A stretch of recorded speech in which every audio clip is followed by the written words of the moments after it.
नमस्कार। आज फिर उपस्थित हुआ हूं एक जन्म कुंडली के साथ में। आज का कार्यक्रम बेहद रोचक है और बहुत कुछ आपको सीखने को मिलेगा इस कार्यक्रम में। अगर आप भी इस जन्म कुंडली को खोलना चाहते हैं तो मैं इनकी डेट ऑफ बर्थ मैं बता दूं। 4/10/1974, समय 3:56 सुबह का, फैजाबाद यूपी का इनका जन्म है। ग्रहों का समीकरण किसी व्यक्ति को कैसे राजा से रंक और रंक से राजा बना देता है, इस जन्म कुंडली के आधार पे मैं आपको समझाऊंगा। आज इस पे बात करेंगे। ये व्यक्ति अगर कहा जाए 2014 से पहले ज्योतिष को नहीं मानता था। कहते नहीं, जब अच्छा समय चल रहा होता कहाँ ये सब ज्योतिष तो सब बकवास है। जबकि मेरा एक तरीके से बहुत करीबी है, एक मित्रवत संबंध है इनसे मेरे और बहुत सालों से हैं। तो मैं इनसे हमेशा ये कहता था कि 2014 से आप जो है कहीं ना कहीं ज्योतिष को मानने लग जाएंगे और 2014 से आपके लिए समय का चक्र अगर कहा जाए घूम जाएगा। देखिए, जीवन में एक चीज़ का ध्यान रखिए। जो लोग ये सोचते हैं कि मेरा अच्छा समय नहीं आएगा, या फिर जो लोग ये सोचते हैं कि जो चल रहा है वो हमेशा चलता रहेगा, ऐसा संभव नहीं है। अगर दिन है तो रात भी आएगी और रात है तो दिन भी आएगा।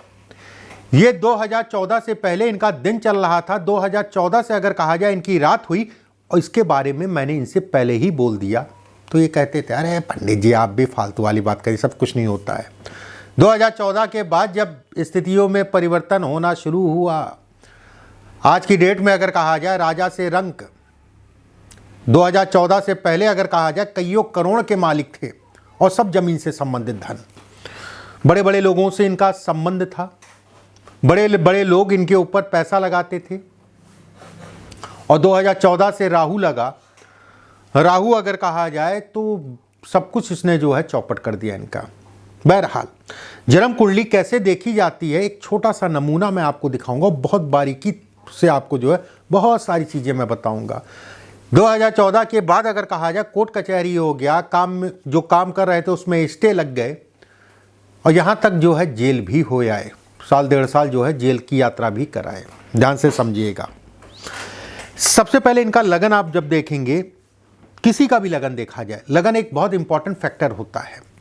लगन आप देखेंगे तो सूर्य का लगन है और सूर्य की डिग्री अगर कहा जाए 16 डिग्री का सूर्य है।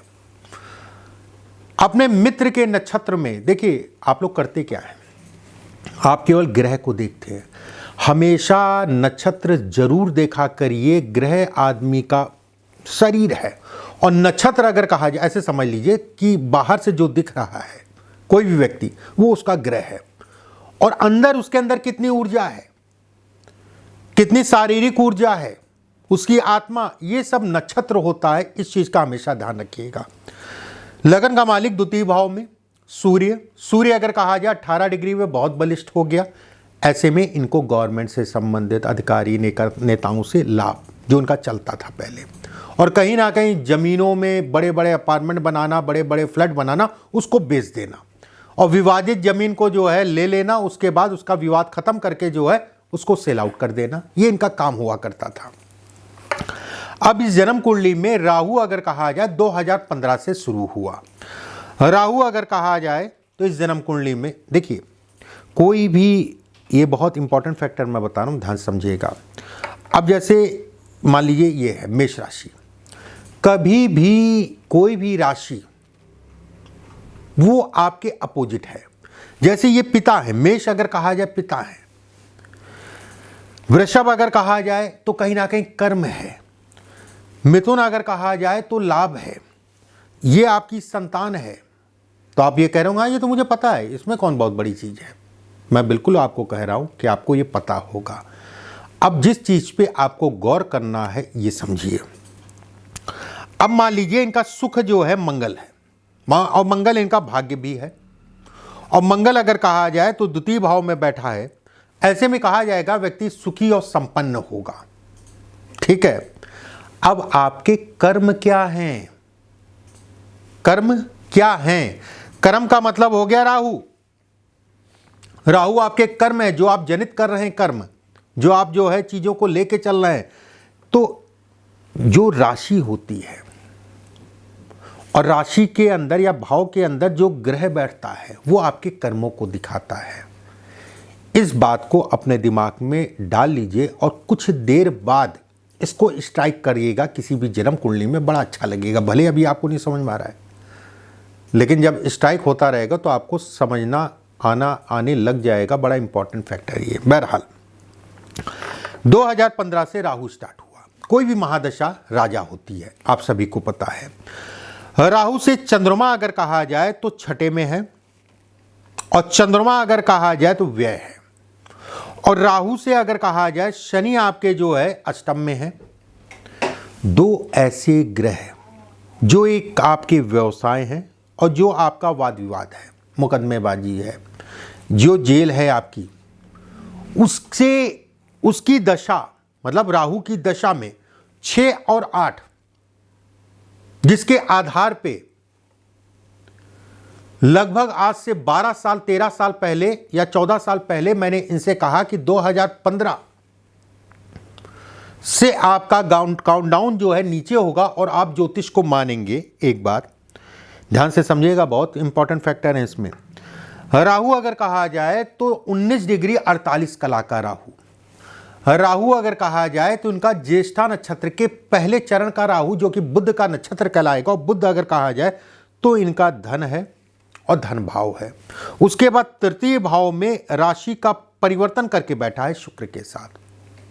अब सामान्य सी बात है कि कहीं ना कहीं राहु, उसके बाद अगर कहा जाए जिस नक्षत्र में आत्मा का हमेशा ध्यान रखिएगा, या नक्षत्र का हमेशा ध्यान रखिएगा, उसका नक्षत्र धन है, लाभ में डाका, धन भाव में डाका। राहु अगर कहा जाए तो शनि से राहु अगर कहें तो कहीं ना कहीं अष्टम में होना, वाद विवाद, मुकदमेबाजी, और कहीं ना कहीं चंद्रमा से अगर कहा जाए तो जेल यात्रा। अब यहां पर बात आती है कि इनको क्या इस पीरियड में कुछ रिलीफ मिला? हाँ, कुछ उपाय जरूर मैंने बताया, रिलीफ भी मिला, उसमें भी कहीं कोई दो राय नहीं है, लेकिन जीवन नहीं बदला। जीवन बदलने का दायित्व या फिर कह लिए उतनी शक्ति किसी भी पंडित पुजारी या आपके जो है ज्योतिषाचार्य के पास नहीं है। तभी जीवन बदलता है जब दशाएं या गोचर उसको जो है कहीं ना कहीं प्रेरित करती हैं, फलित करती हैं।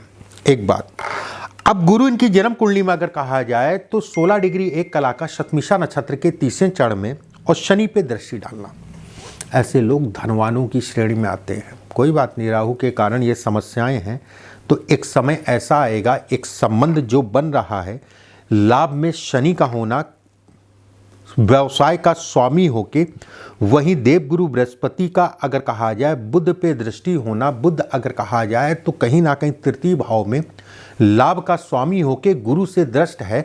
और बुध अगर कहें तो स्वाति नक्षत्र के दूसरे चरण में है। स्वाति नक्षत्र अगर कहा जाए राहु का नक्षत्र, और शनि अगर कहा जाए तो पुनर्वसु नक्षत्र के दूसरे चरण में है।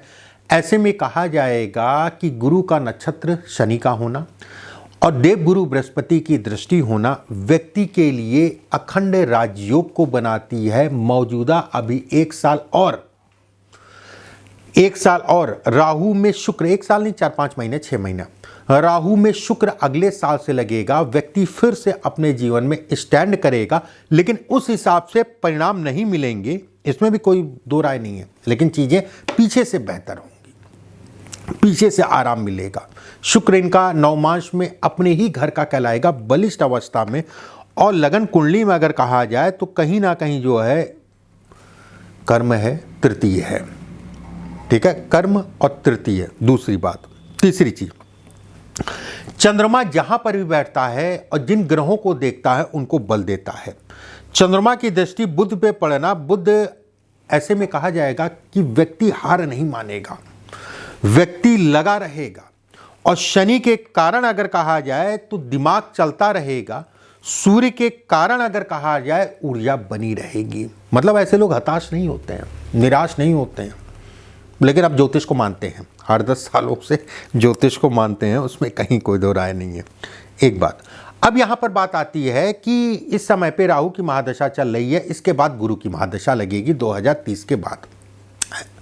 2030 के बाद व्यक्ति का बुढ़ापे तक कोई कुछ कर नहीं पाएगा। एक बात, 2030 के बाद अगर कहा जाए तो व्यक्ति बुढ़ापे तक जो है चलता रहेगा, बढ़ता रहेगा, उसमें कहीं कोई दो राय नहीं है। ये राहु इतना ज़्यादा नीच का हो कि इतना ज़्यादा खराब है, जिसने भाग्य मतलब मंगल की राशि, जो कि भाग्य की राशि है, वहीं अगर कहा जाए तो मंगल का द्वितीय में बैठना, भाग्य को कमजोर करना और धन के भाव को खाली करना, राहु की महादशा जैसे लगी, धन के भाव को खाली करना। और चतुर्थ भाव में, अब यहाँ पर होती एक बात होती जेल योग, ठीक है, चतुर्थ भाव में होना तो ऐसे में डिस्टर्ब। देखिए जेल योग हमेशा इससे देखा जाएगा, इससे देखा जाएगा, इससे देखा जाएगा, इससे देखा जाएगा। कभी भी जेल योग में अगर शुक्र नहीं फंस रहा है, शुक्र का संबंध नहीं बन रहा है, ठीक है, शुक्र का संबंध नहीं बन रहा है तो व्यक्ति जेल नहीं जा सकता, या चतुर्थ भाव का संबंध नहीं बन रहा है तो व्यक्ति जेल नहीं जा सकता। इस चीज़ को हमेशा ध्यान रखिएगा। लोग डरा देते हैं, अरे तुम्हारा शनि मंगल दशम में हो गया, या राहु और मंगल जो है आपका द्वादश में हो गया, आप जेल चले, ऐसा नहीं है। ये 2-3 चीज़ें हमेशा याद रखिएगा। कोई विवाद का अंत अगर कहा जाए, अंत बाकी तो मध्यस्थता अगर कहा जाए तो वो एक अलग विषय हो गया, अंत अगर कहा जाए तो कहीं ना कहीं जो है ऐसा नहीं है जैसा आप समझते हैं, ठीक है, ऐसा नहीं है जैसा आप समझते हैं। कर्म इनका अगर कहा जाए, शुक्र नीच का, नवमांश में अगर कहा जाए अपने घर का, मंगल के साथ में है जमीन से संबंधित चीज़ों में लाभ, मंगल का चंद्रमा का देखना, चंद्रमा अगर कहा जाए द्वादश का स्वामी है, ऐसे में कहा जाएगा कि कोई दिक्कत वाली बात नहीं है, व्यक्ति दोबारा से अपने भाग्य के कारण कहीं ना कहीं खड़ा हो जाएगा। साल 2025 में अगर कहा जाए तो ये इस जगह पे शनि का गोचर होगा मीन राशि में, 7.5 की शुरुआत होगी, 7.5 की शुरुआत होगी। शनि इस राशि में गोचर करेंगे तो मंगल और शुक्र दोनों को देखेंगे। जब भी गोचर का यानी शनि शुक्र को देखता है तो कहीं ना कहीं लाभ देता है, अच्छी अवस्था में है तो, ठीक है, ऐसे में फ्लक्चुएशन चलेगा लेकिन पीछे से ठीक है, पीछे से अगले 2 साल का पीरियड ठीक है। जब शनि का मध्य चरण, जैसे हम लोग कहते हैं ना, शनि का मध्य चरण सबसे खराब होता है। क्यों कहते हैं? चंद्रमा अगर कहा जाए आपका मन है, और मन के ऊपर जब भी शनि गोचर करता है तो जाहिर सी बात है जो है तरह तरह की समस्याएं दिमाग में देगा ही देगा। लेकिन इनके साथ अलग है, इनके साथ अलग है। शनि जब मध्य चरण में गोचर करेगा तो सबसे बड़ा प्लस पॉइंट है कि शनि अपने आप को भी देखेगा। ऐसे में कहा जाएगा कि व्यक्ति को धन का लाभ देगा। सप्तम दृष्टि से अगर कहा जाए तो व्यक्ति अपने स्थान का परिवर्तन करेगा, कामधाम से संबंधित चीज़ों में स्थान का परिवर्तन करेगा, कुछ 100 किलोमीटर दूर जाके काम करेगा।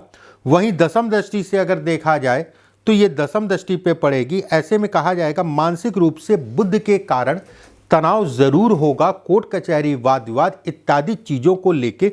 वहीं शनि पे दृष्टि पड़ने का मतलब ये हो गया कि इच्छाओं की पूर्ति भी होगी। हम लोग क्या कहते हैं?